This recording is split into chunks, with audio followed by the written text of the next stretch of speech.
The rain hammered against the windshield of Alexander's Mercedes as he pulled over to the deserted bus stop, where a woman in scrubs sat perfectly still, despite being soaked to the bone. Her hospital badge caught the streetlight for just a moment, long enough for him to see her hands weren't just wet from rain, but trembling with something much deeper than cold. "Come with me!" he called through the rolled-down window, his voice cutting through the storm that had been raging for hours. She looked up then, and Alexander saw eyes that held the kind of exhaustion that sleep couldn't cure. "I don't need your help," she said, her voice steady, despite everything suggesting otherwise.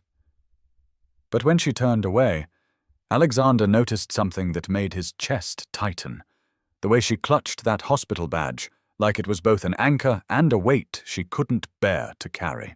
4 hours earlier, Alexander Hayes had been standing in his empty mansion, staring at financial reports that should have made him feel accomplished. The quarterly earnings showed another record-breaking profit margin, his data analytics company continuing to revolutionize how businesses understood their customers.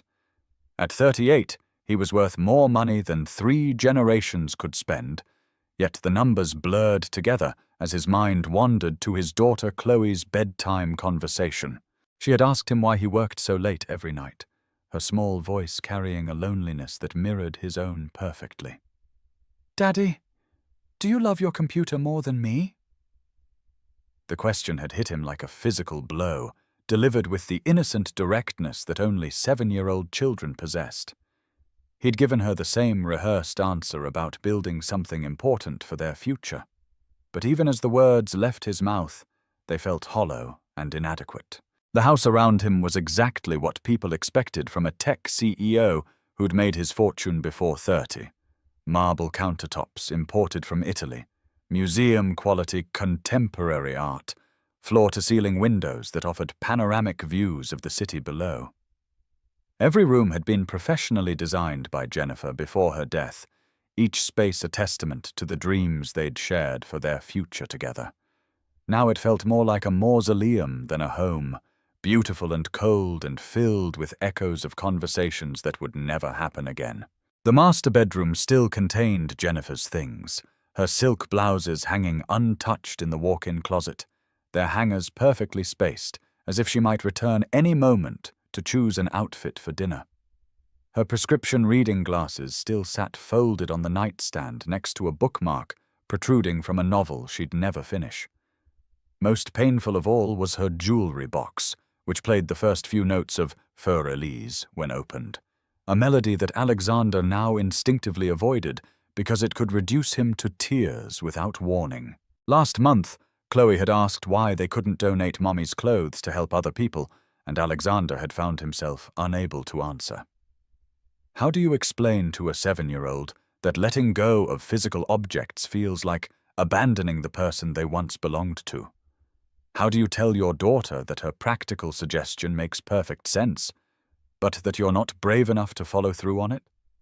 Every night after Chloe fell asleep, Alexander found himself walking through the house like a ghost, haunting his own life. The guest bedroom sat empty despite being designed for the large family they'd planned to have.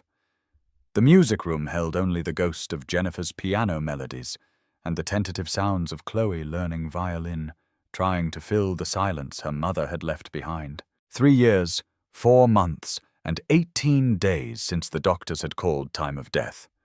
Alexander knew the exact count because grief had taught him to measure time differently, not in weeks or months, but in moments survived. In mornings when he'd managed to get out of bed, and evenings when he'd successfully hidden his pain from Chloe's perceptive eyes. The company he'd built with revolutionary algorithms now practically ran itself, with brilliant engineers and managers who rarely needed his input. This success should have felt liberating, but instead it left him with too much time to think and not enough purpose to fill the endless hours. The business decisions that once energized him now felt mechanical and distant. Yesterday's board meeting had covered layoffs that would affect 60 employees, men and women with families who depended on their paychecks. Alexander had approved the cuts because the numbers demanded it, but he'd spent the rest of the day wondering if any of those 60 people had 7-year-old daughters who would ask why Daddy seemed sad at dinner. Success in the business world required a certain ruthlessness that sat uncomfortably against his role as a father who read bedtime stories and kissed scraped knees. The worst moments came when he caught himself feeling attracted to other women. A colleague's laugh during a Zoom meeting, the way the barista at his regular coffee shop always remembered his order. Each flutter of interest was immediately followed by crushing guilt, as if even the possibility of moving forward romantically was a betrayal of Jennifer's memory and everything they'd built together. That's how he'd developed his habit of driving through the city during the late hours, searching for people who needed help. It had started accidentally the year after Jennifer's death, when he'd seen an elderly man collapsed on a sidewalk and stopped to call an ambulance. The paramedics said his quick action had probably saved the man's life, and for the first time since the funeral, Alexander had felt something other than the numbing emptiness that had become his constant companion. The feeling didn't last long, but it was enough to make him start looking for it again. There had been dozens of them over the years. Stranded motorists whose cars had broken down on dark highways, teenagers who'd gotten separated from friends and didn't have money for rides home, elderly people waiting for buses that had already stopped running. Alexander had developed an almost supernatural ability to spot people in distress, maybe because he recognized the signs in himself so clearly.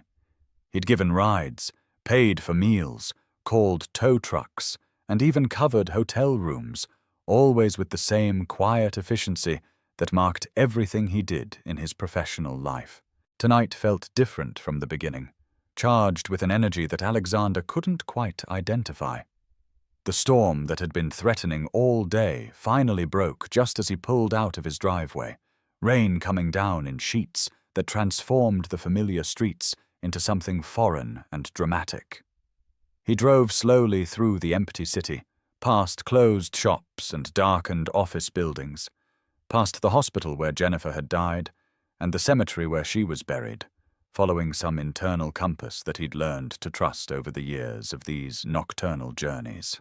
He wasn't looking for anyone in particular when he turned onto 5th Street, but something made him slow down as he approached the bus stop near the community medical center. Through the rain and the glare of streetlights, he could see a figure sitting on the bench, motionless despite the storm that had been raging for over an hour. Meanwhile, Rachel Sterling had been sitting at that bus stop for over 2 hours, though she'd long since stopped noticing the passage of time or the rain that was gradually soaking through her scrubs.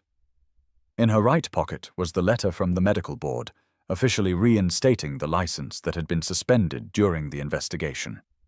In her left pocket was her real hospital badge, the one that read, Dr. Rachel Sterling, Trauma Surgery, instead of the fake one she'd been using at the urgent care clinic where she'd been hiding for the past 6 months. 6 months ago, Rachel had been one of the most promising trauma surgeons in the state, known throughout Presbyterian Hospital for her ability to remain calm under crushing pressure and make split-second decisions that meant the difference between life and death. She'd worked 16-hour shifts without complaint, slept in on-call rooms more often than her own bed, and lived for the adrenaline rush that came with emergency medicine. Her colleagues called her the Ice Queen, because nothing seemed to rattle her. Not the most gruesome injuries, not the most demanding surgeons, not even the inevitable losses that came with the territory of trauma surgery. Then came the night that shattered everything she thought she knew about herself. Madison Pierce, 7 years old, brought in after a car accident with injuries that should have been completely survivable. Rachel had been on hour 14 of her shift, but she'd felt sharp and focused when the ambulance arrived. The initial assessment was textbook, internal bleeding that required immediate surgery, but nothing she hadn't handled dozens of times before. She'd scrubbed in with her usual methodical precision, her hands steady as always, her mind clear and calculating as she worked to save a child's life. Everything had gone according to protocol at first. The surgery proceeded exactly as it should have, each decision flowing naturally from years of training and experience. But then came the complications that no textbook could have predicted: a rare allergic reaction to anesthesia that triggered cardiac arrest, followed by a cascade of organ failures that seemed to multiply faster than Rachel and her team could address them.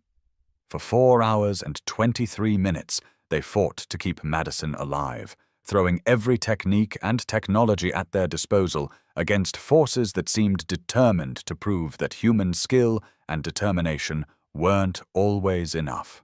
Madison died at 3:47 in the morning, and with her death came the collapse of everything Rachel thought she knew about herself. The investigation that followed was thorough, but ultimately concluded what everyone in the operating room already knew. Rachel had done everything correctly, followed every protocol, made every decision that years of training had prepared her to make. The allergic reaction was so rare that it appeared in less than 0.01% of cases, and even the most experienced anesthesiologists might not have caught it in time to prevent the cascade of complications that followed. But logic and medical facts couldn't touch the guilt that had taken root in Rachel's chest like a malignant tumor. She'd been the surgeon of record, the one whose hands had been inside Madison's body when everything went wrong, the one who'd had to walk out to the waiting room and tell 2 parents that their little girl was gone. The rational part of her mind understood that she'd done nothing wrong, but the emotional part whispered that maybe if she'd been fresher, maybe if she'd ordered different tests, maybe if she'd made that first incision 2 minutes sooner, Madison Pierce would be alive today. The girl's parents, John and Sarah Pierce, had somehow found the strength to thank Rachel afterward, even as their world was crashing down around them. They'd hugged her outside the family conference room, telling her through their tears that they knew she'd done everything possible, that they didn't blame her, that they were grateful she'd fought so hard for their daughter. That gratitude had broken something in Rachel that she wasn't sure could ever be repaired, because it forced her to confront the terrible truth that sometimes your best efforts simply weren't good enough.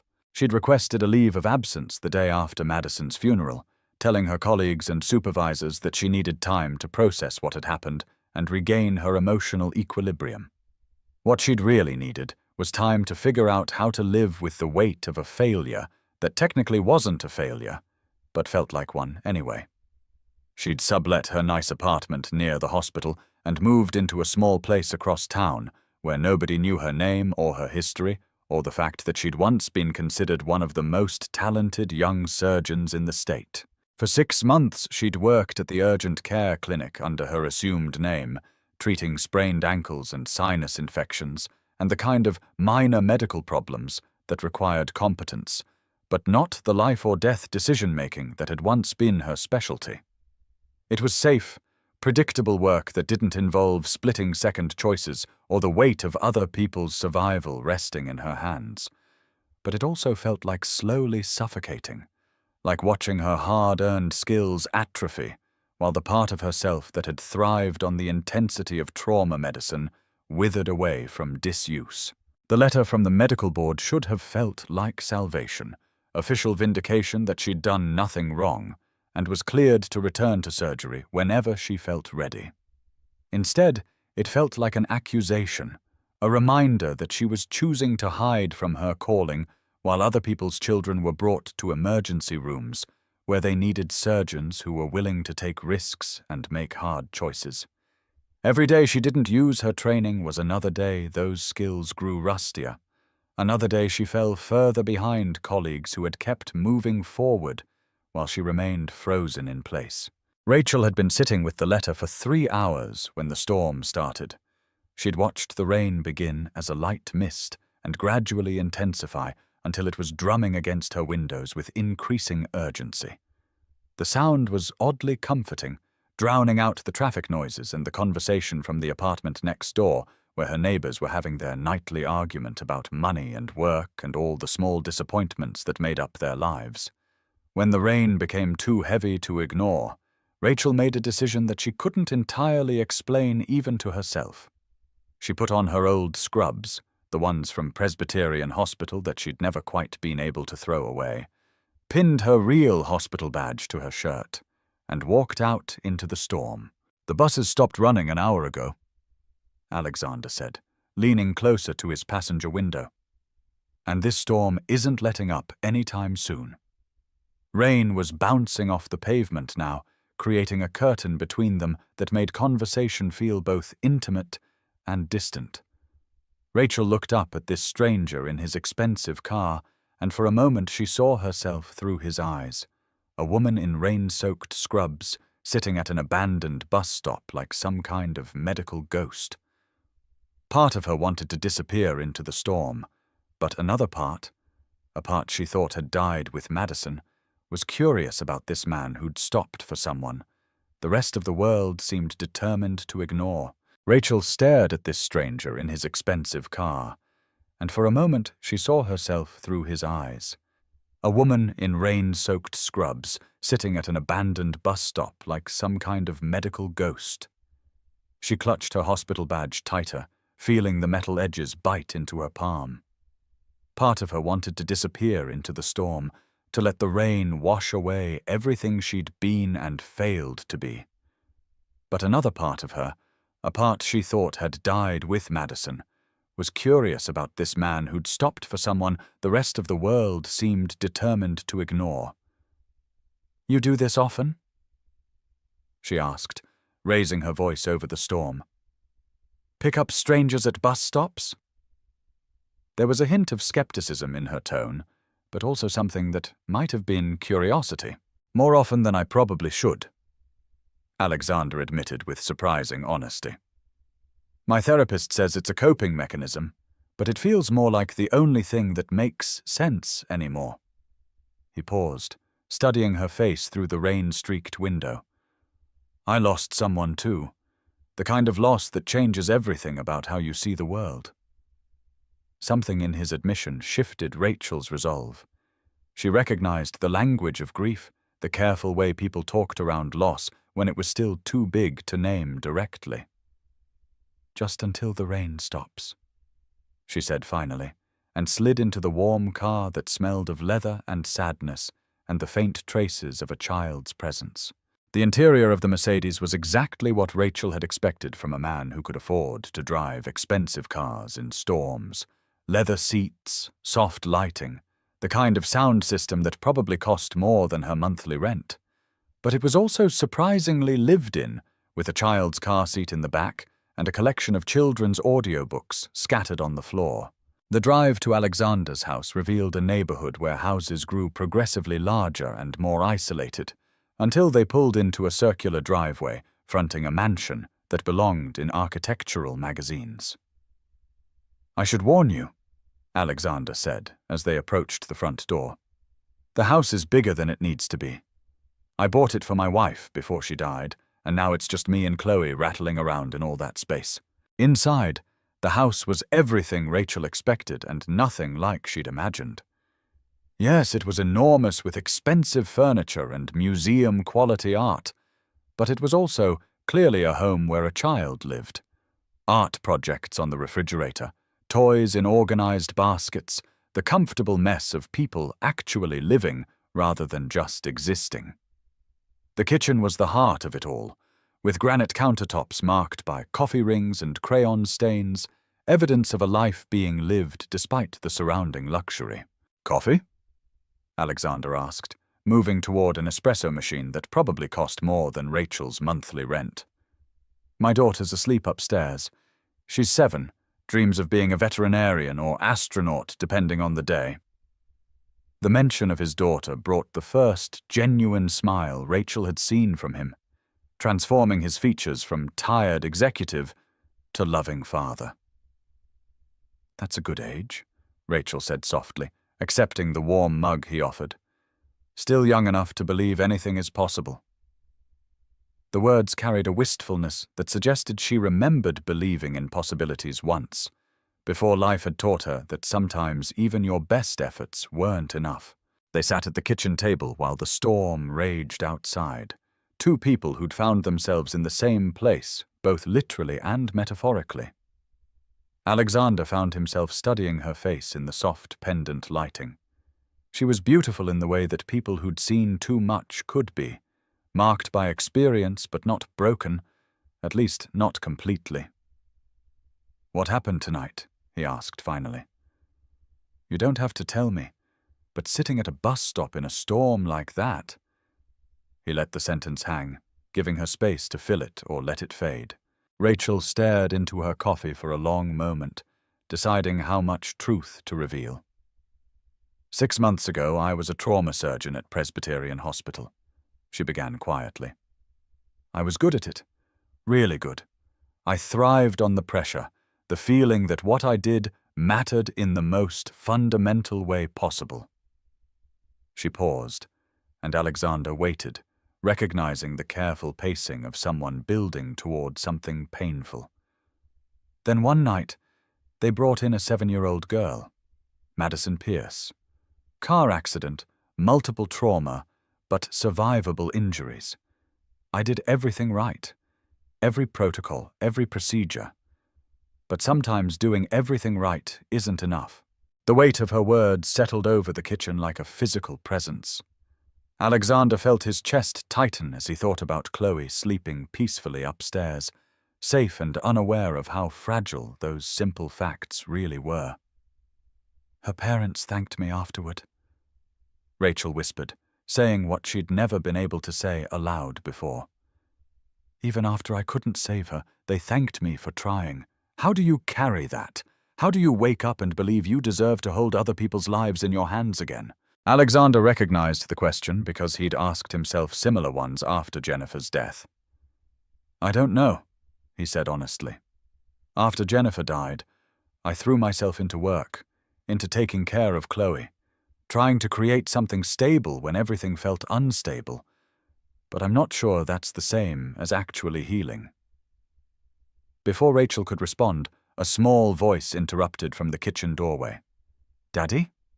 Chloe stood there in purple pajamas, rubbing sleep from her eyes and looking curiously at the stranger at their table. Her hair was mussed from sleep, and she dragged her worn stuffed elephant behind her. Hey, sweetheart, Alexander said, his voice immediately shifting to the gentle tone he reserved for his daughter. Did the storm wake you up? He held out his arms, and Chloe padded over to climb into his lap, studying Rachel with frank childhood curiosity. Who's this? Chloe asked with the directness that made adults uncomfortable and children honest. This is Rachel, Alexander said smoothly. She's a doctor who helps people feel better, and she got caught in the rain, so we invited her in for coffee. Are you sad? Chloe asked Rachel directly, tilting her head with intense focus. You look like Daddy does sometimes when he thinks I'm not watching. The question hung in the air, and Rachel felt something crack open in her chest at the child's innocent perception. She looked at Alexander holding his daughter with fierce protectiveness, then back at Chloe's earnest face. Yes, Rachel said finally. I am sad. But talking to your daddy is helping me feel a little better. It was truth stripped of adult complications, the kind of honesty children deserved. Chloe nodded solemnly. Daddy helps sad people sometimes, she said matter-of-factly. He says it's important to take care of each other, especially when it's raining. She yawned, excitement giving way to sleepiness. After Alexander carried Chloe back upstairs, Rachel found herself alone in the kitchen, looking around with new eyes. The expensive appliances were still there, but now she noticed the small details that revealed life lived here. A grocery list in child's handwriting on the refrigerator, a "World's Best Dad" mug painted in rainbow colors, photos of Alexander and Chloe at father-daughter events. When Alexander returned, he found Rachel studying one of the photos with something approaching a smile. She's beautiful, Rachel said softly, and wise. She sees things adults miss. She reminds me why everything else matters, Alexander replied. After Jennifer died, I thought the world had ended, but Chloe needed me to keep going. Some days, she was the only reason I got out of bed. He paused carefully. What keeps you going when everything feels impossible? The conversation stretched on as the storm gradually subsided outside. Rachel found herself talking about things she'd never spoken aloud. The nightmares that had plagued her for months, featuring Madison's face and the sound of the flatline monitor, the way she'd started avoiding children's laughter because it reminded her of what had been lost. Alexander listened without trying to offer solutions or empty reassurances, understanding instinctively that sometimes the most healing thing you could do for another person was simply witness their pain without trying to fix it. In return, Alexander found himself sharing details about Jennifer's death that he'd never even told his therapist. How she'd gone into the hospital for what was supposed to be routine gallbladder surgery. How the complications had started small and then snowballed into something unstoppable. How he'd spent 3 days in waiting rooms, drinking bad coffee and making deals with a god he wasn't sure he believed in, promising anything if Jennifer could just come home. How Chloe had been too young to really understand why Mommy wasn't coming back, and how Alexander had struggled to explain death to a 4-year-old when he couldn't make sense of it himself. The worst part wasn't even losing her, Alexander admitted as they sat in the pre-dawn quiet of the kitchen. It was realizing that all the things I'd thought mattered, the business success, the money, the plans we'd made, none of it could protect the people I loved. I'd spent my whole adult life believing that if you worked hard enough and planned carefully enough, you could control the outcome. Jennifer's death taught me that's a lie we tell ourselves to feel safer in a random universe. Rachel nodded, recognizing the shattering of fundamental assumptions that came with trauma. I became a surgeon because I wanted to be the person who could fix things when they went wrong, she said. I thought if I was skilled enough and fast enough and dedicated enough, I could beat death at its own game. Madison's death taught me that sometimes death wins no matter what you do, and that knowledge makes it hard to believe in your own abilities. As the sun rose, Rachel realized something fundamental had shifted during the long night. The hospital badge in her pocket no longer felt like evidence of failure, but like a reminder of who she was beneath the fear.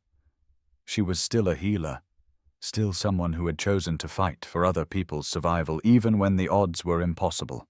I should go, she said finally, though the words felt strange. The storm had passed in more ways than one, leaving possibilities she hadn't been able to see at that bus stop. Where will you go? Alexander asked gently. Rachel looked down at her hospital badge. I don't know yet, but I think I need to stop running from who I used to be and figure out who I want to become instead. Alexander nodded. The house is always open, not as an escape, but as a place to figure things out. Chloe and I are good at living with uncertainty, and we could use someone who understands that healing isn't always about fixing things. It wasn't dramatic, just one person who'd learned to rebuild after loss offering another the space to do the same. Not savior and victim, but equals who'd both learned that strength sometimes looked like admitting you needed help. I might not be very good at this, Rachel said finally. I've been on my own for a long time. I'm not sure I remember how to let people take care of me. Neither am I, Alexander admitted. But maybe learning together is better than trying to figure it out alone. 3 weeks later, Rachel stood outside Presbyterian Hospital at 5:30 in the morning, watching the familiar stream of medical professionals hurrying through the automatic doors.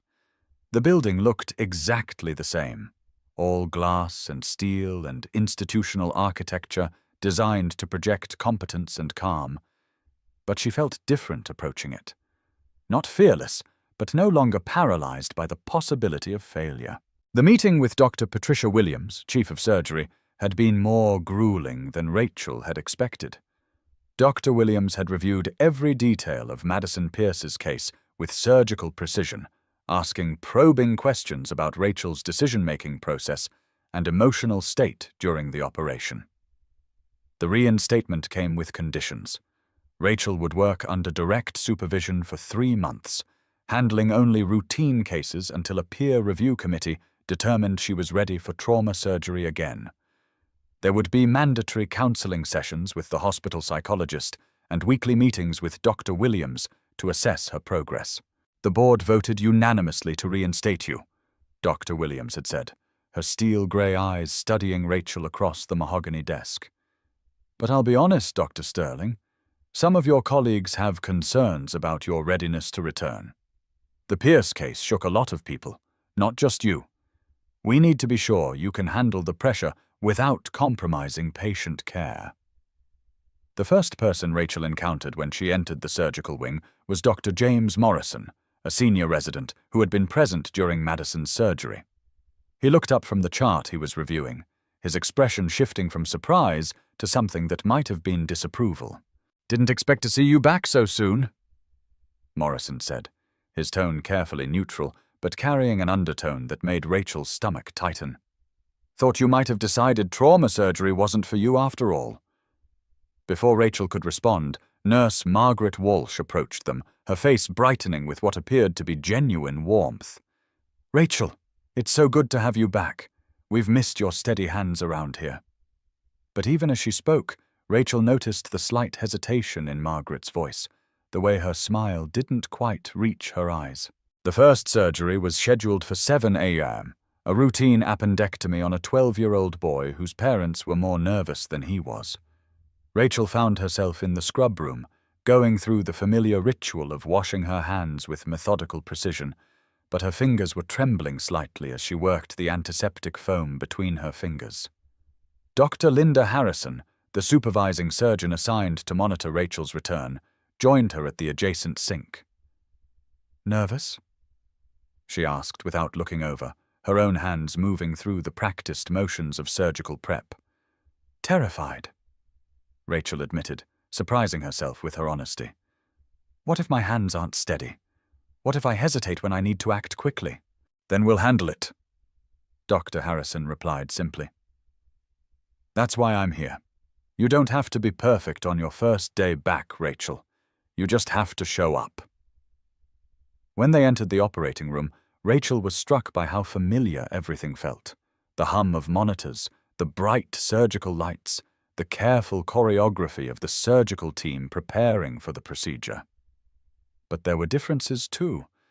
She noticed how the nurses exchanged glances when they thought she wasn't looking, how the anesthesiologist seemed to double-check everything twice, how Dr. Harrison positioned herself closer to the operating table than supervising surgeons typically did. The patient, Tommy Rodriguez, was already under anesthesia when Rachel approached the table. 12 years old, appendicitis, straightforward case that she'd performed dozens of times before. But as she held out her hand for the scalpel, she felt her heartbeat accelerate and a fine sheen of sweat break out across her forehead, despite the cool temperature of the OR. "Scalpel," she said, her voice steadier than she felt. The familiar weight of the instrument felt both foreign and natural in her palm, like greeting an old friend after a long absence. She positioned the blade against the patient's skin, marking the incision site with practiced precision. The first cut was the hardest, that moment when the scalpel broke through skin and she was committed to the procedure. Rachel felt her breath catch as the blade made contact, but her hands remained steady. Blood welled along the incision line, and she found herself falling into the rhythm she'd thought she'd lost forever. The antiseptic smell of the OR, which had once made her nauseous during her months away, now felt like coming home. "Looking good, Dr. Sterling," Dr. Harrison murmured from her position across the table. "Nice clean incision." As the surgery progressed, Rachel felt muscle memory taking over. Her hands remembered what her mind had been afraid to trust: the precise movements, the careful dissection, the delicate balance of speed and accuracy that defined good surgical technique. When they reached the appendix, inflamed and angry-looking but not yet ruptured, she felt a familiar satisfaction at confirming the diagnosis. "Clamps!" she called out, and Nurse Walsh handed them over without hesitation. "Met scissors?" Each request was met promptly. the surgical team settling into the comfortable rhythm that made complex procedures look deceptively simple to outside observers. It was during the closing that Rachel's composure nearly shattered. The steady beep of the heart monitor suddenly reminded her of another operating room, another child, the sound of a flat line that had haunted her dreams for 6 months. Her hands paused mid-suture, the needle trembling slightly in her grasp as sweat began to pool inside her latex gloves. "Dr. Sterling?" De Harrison's voice seemed to come from very far away. "Are you all right?" Rachel blinked hard, forcing herself back to the present moment. Tommy Rodriguez was stable, his vital signs strong, the surgery proceeding exactly as it should. This wasn't Madison Pierce's operating room. This was here and now, and she was successfully helping another child go home to his family. "I'm fine," she said, her voice barely above a whisper. She cleared her throat and spoke more firmly. "Just making sure the closure is perfect." She resumed suturing with hands that grew steadier with each stitch, muscle memory overriding the panic that had threatened to overwhelm her. When the surgery was complete and Tommy was wheeled to recovery, Dr. Harrison pulled Rachel aside in the hallway outside the OR. "What happened in there? You seemed to freeze up during the closing." Rachel considered lying, offering some excuse about fatigue or concentration, but she'd promised herself that her return would be built on honesty rather than pretense. "I heard the monitor and it reminded me of Madison Pierce. For a moment I was back in that operating room, watching everything fall apart despite doing everything right." Dr. Harrison nodded thoughtfully, her expression neither judgmental nor overly sympathetic.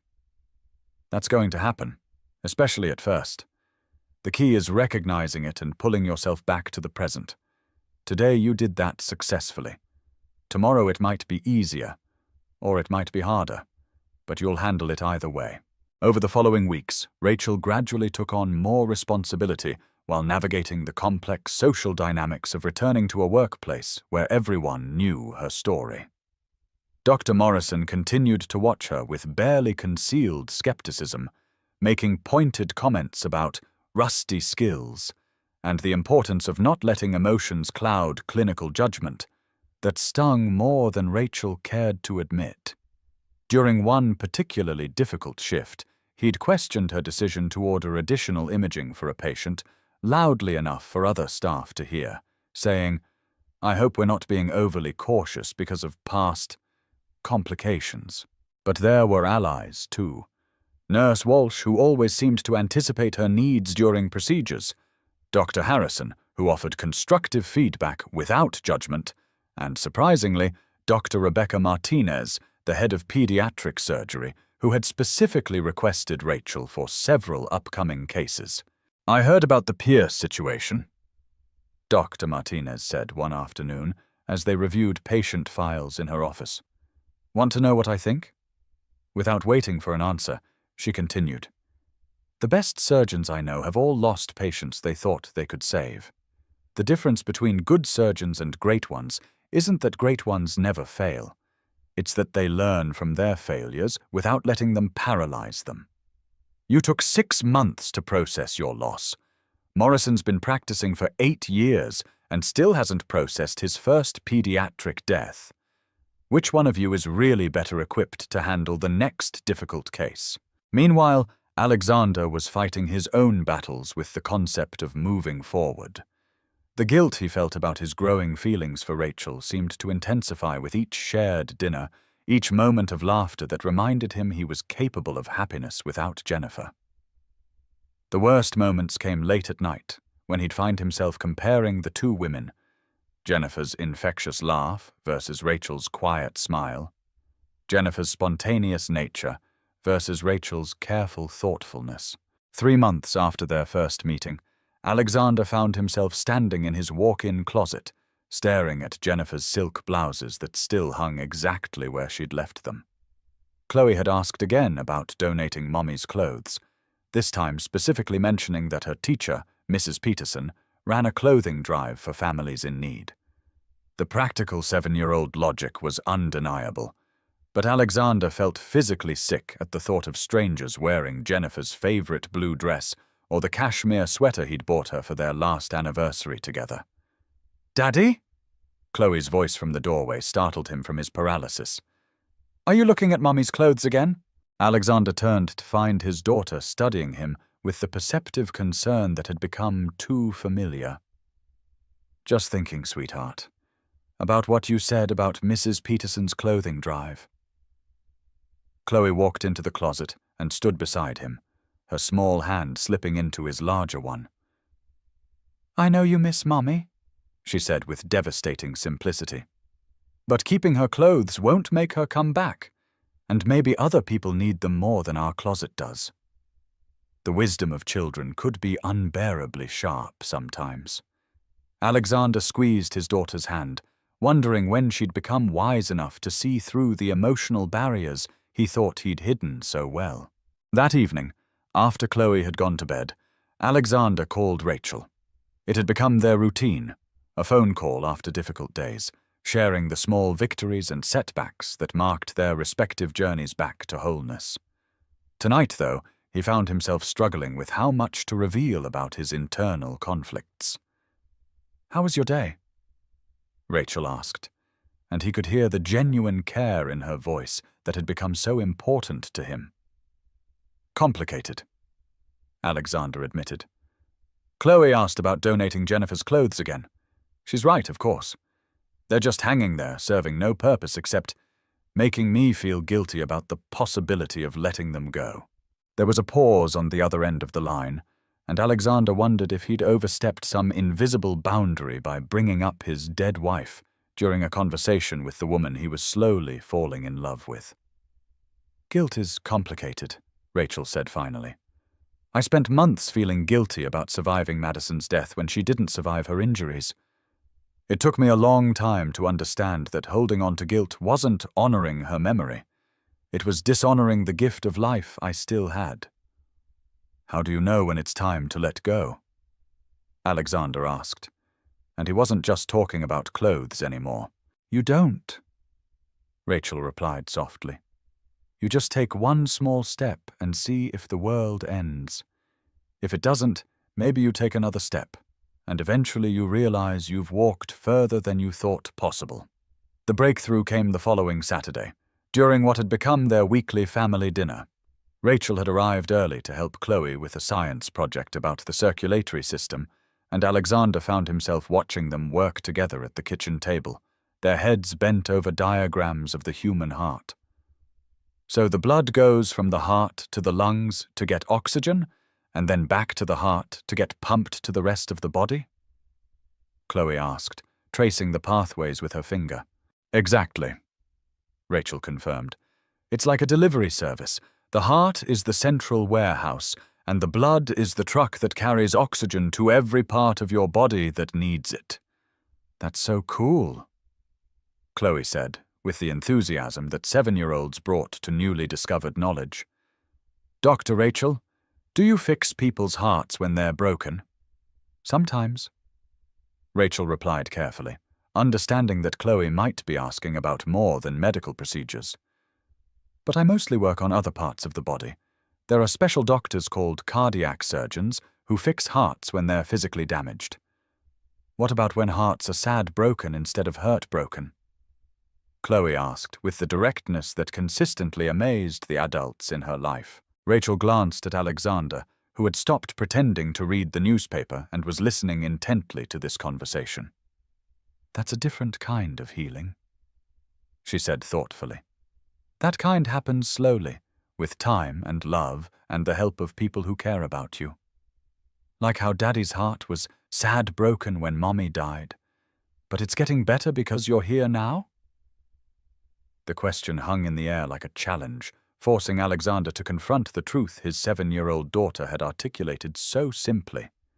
Yes, his heart had been broken when Jennifer died. And yes, Rachel's presence was helping it heal in ways he'd been afraid to acknowledge. "Yes," Alexander said quietly, meeting Rachel's eyes across the kitchen table. "Something like that." That night, after Rachel had gone home and Chloe was asleep, Alexander found himself back in the master bedroom closet. This time, instead of standing paralyzed by indecision, he began taking Jennifer's clothes off their hangers. Not all of them, he wasn't ready for that yet, but a few pieces that he could imagine bringing joy to other families who needed them.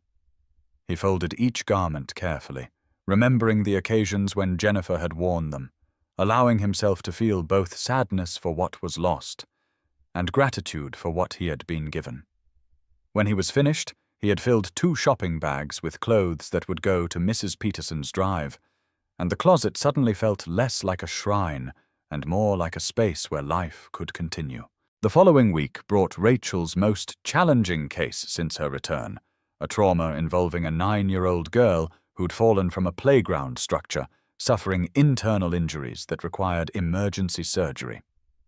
Dr. Morrison was the attending physician, and Rachel could see the skepticism in his eyes as he briefed her on the case. Multiple abdominal trauma, possible splenic laceration, probable internal bleeding, Morrison recited as they scrubbed in. "Are you sure you're ready for this, Sterling? It's not an appendectomy." "I'm ready," Rachel replied, though her heart was pounding as they entered the OR. This was exactly the kind of case that had terrified her during her months away. High stakes, unpredictable complications, a child's life hanging in the balance.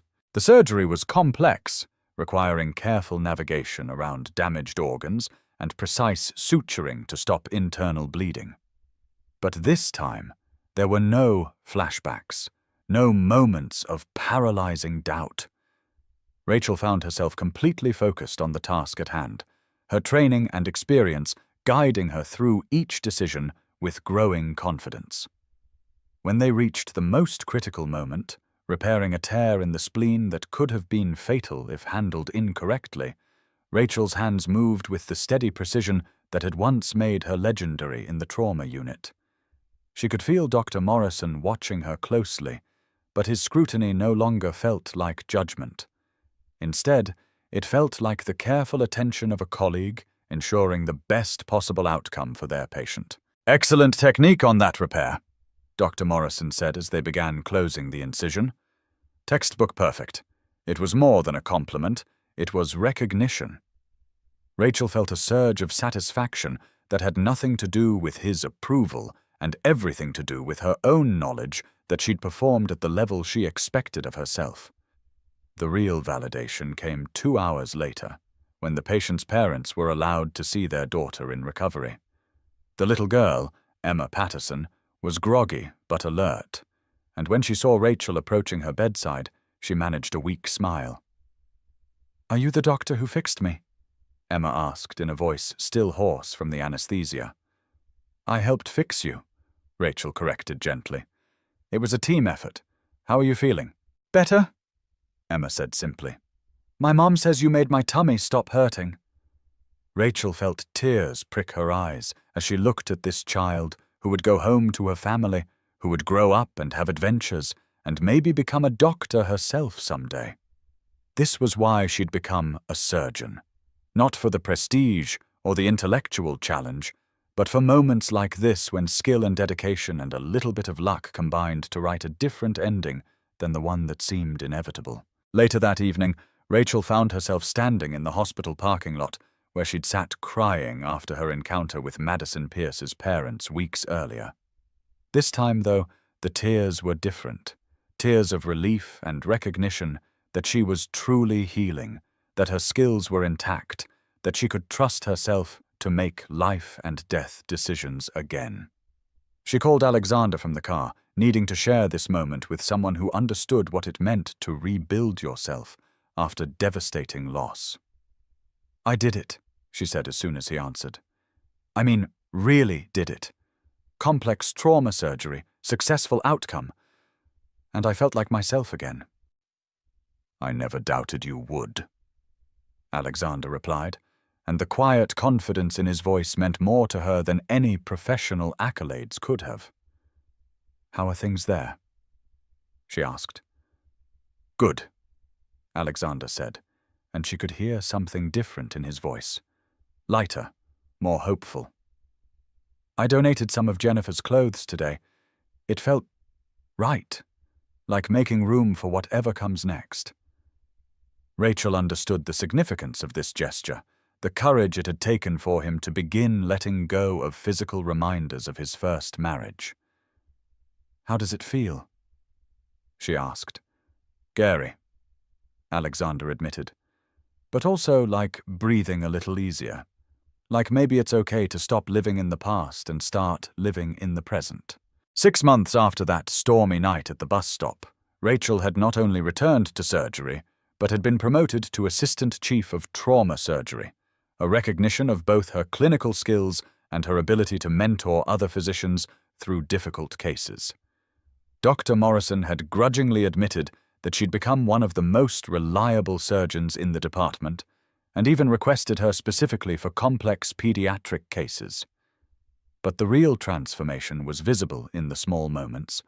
The way Rachel laughed at Chloe's jokes during dinner, the way she and Alexander had developed their own rituals and inside jokes, the way the three of them had become a family without anyone explicitly deciding it should happen. One evening, as they sat around the kitchen table helping Chloe with homework, while Rachel reviewed surgical notes and Alexander worked on his laptop, Chloe looked up from her math worksheet with a serious expression.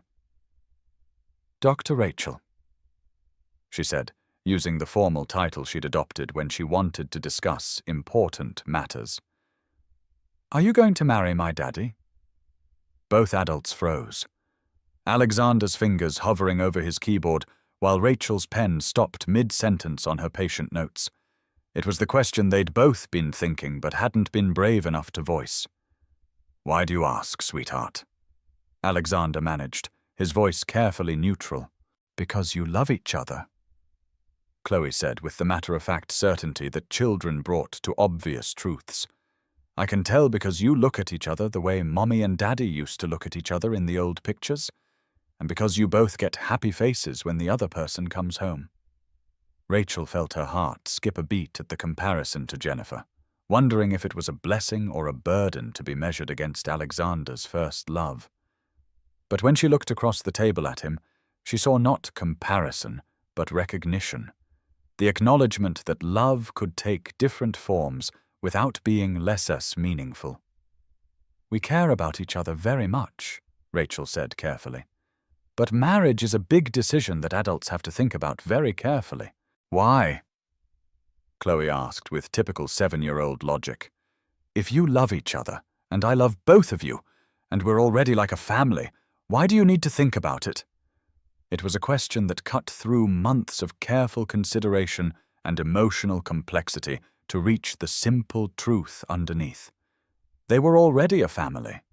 The question was whether they were brave enough to make it official. On a spring afternoon, almost a year after the night Alexander had found her at the bus stop, Rachel was sitting in the same kitchen where they'd first talked about loss and resilience, and the courage it took to keep trying when trying felt impossible.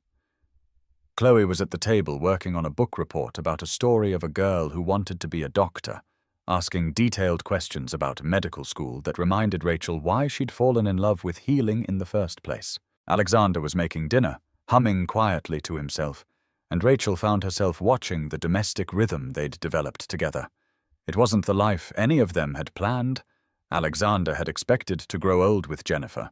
Rachel had imagined a career focused entirely on medicine, and Chloe had never asked for her mother to die or her father to struggle with grief.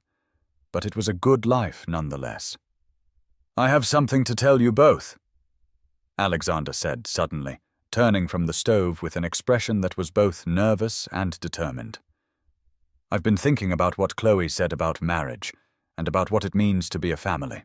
He reached into his pocket and pulled out a small velvet box, setting it on the kitchen table between Rachel's medical journals and Chloe's homework. "Rachel Sterling, will you marry us? Not just me, but both of us. Will you officially become part of this family that somehow happened when we weren't paying attention?" Rachel stared at the ring box, her heart pounding as she processed what was happening. This wasn't just a proposal. It was an invitation to make permanent the healing they'd found in each other, to choose hope over fear, to build something lasting from the wreckage of their separate losses. "Yes," she said, her voice barely above a whisper. Then more strongly, "Yes, I will marry you. Both of you." Chloe whooped with delight and threw herself into Rachel's arms, while Alexander slipped the ring onto Rachel's finger with hands that shook slightly with emotion. It was a simple band with a single diamond, elegant without being ostentatious, and it felt right in a way that Rachel hadn't expected anything to feel right again. "Does this mean I can call you Mom?" Chloe asked, pulling back to study Rachel's face with intense seriousness. "If you want to," Rachel replied, her eyes filling with tears at the magnitude of what this child was offering her. "But you never have to forget your first mom. She'll always be part of your heart, and that's okay." "I know," Chloe said with the wisdom that continued to amaze the adults in her life. "Hearts are big enough for lots of love at the same time." That night, after Chloe had gone to bed clutching her stuffed elephant and chattering excitedly about being in a wedding, Rachel and Alexander sat on the back porch watching stars emerge in the clear sky. The hospital badge that had once felt like both anchor and weight now sat in an honored place on Rachel's dresser, not as a reminder of failure, but of the journey from despair to cautious hope to something approaching peace. "Do you ever wonder what would have happened if you hadn't stopped that night?" Rachel asked softly, her engagement ring catching the starlight. Alexander considered the question, thinking about all the small choices and random circumstances that had led them to this moment. "I think you would have found your way back eventually. People like you don't stay lost forever. You're too good at healing things, including yourself." Rachel smiled, leaning back in her chair and letting the evening's peace settle around them like a blanket. She thought about the patients she'd helped that week, the surgeries that had gone well, the families who'd gone home with their children healthy and whole. She thought about Madison, too, and the lesson she'd learned about carrying loss without being crushed by it, about the difference between taking responsibility and taking blame. "Thank you," she said quietly, and the words encompassed not just that stormy night when Alexander had offered her shelter, but all the days since when he and Chloe had helped her remember who she was beneath the fear and self-doubt.